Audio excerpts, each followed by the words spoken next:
রংপুর সদর উপজেলার চন্দনপাট ইউনিয়নের ডলিয়া ব্রিজ সংলগ্ন এলাকায় আজ রবিবার সকাল 10টার দিকে একটি ভয়াবহ সড়ক দুর্ঘটনায় কমপক্ষে 8 জন আহত হয়েছেন।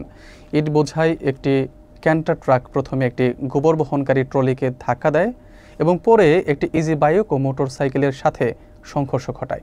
এতে ইজি বাইকের যাত্রী, মোটরসাইকেল আরোহী এবং ট্রলি চালক সহ প্রায় 8 জন আহত হন। গুরুতর আহতদের উদ্ধার করে রংপুর মেডিকেল কলেজ হাসপাতালে ভর্তি করা হয়েছে। বিস্তারিত থাকছে জুয়েল মজহরুলের তথ্যচিত্রে।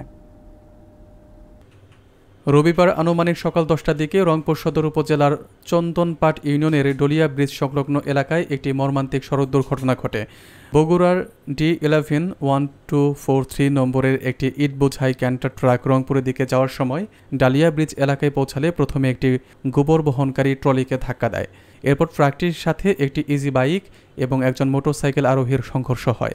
এই দুর্ঘটনায় ইজি বাইকের যাত্রী, মোটরসাইকেল আরোহী এবং ট্রলি চালক সহ মোট আনুমানিক 8 জন আহত হয়েছেন।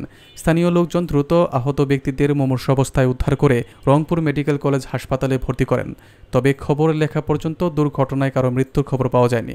দুর্ঘটনার খবর পেয়ে সদর কোতোয়ালি থানা পুলিশ ঘটনাস্থলে উপস্থিত হয় এবং জনগণের তোপের মুখে ইট বোঝাই ট্রাকটিকে খালি করে থানা হেফাজতে নেয়। তবে এই ঘটনায় এখনো কোনো মামলা দায়ের করা হয়নি বলে জানা গেছে।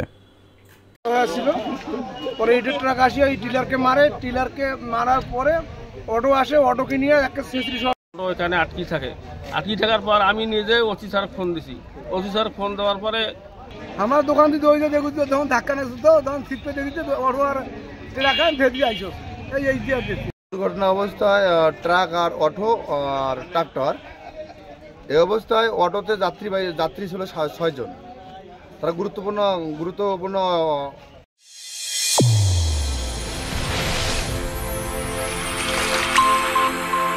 চ্যানেল A1 হৃদয়ের স্পন্দন।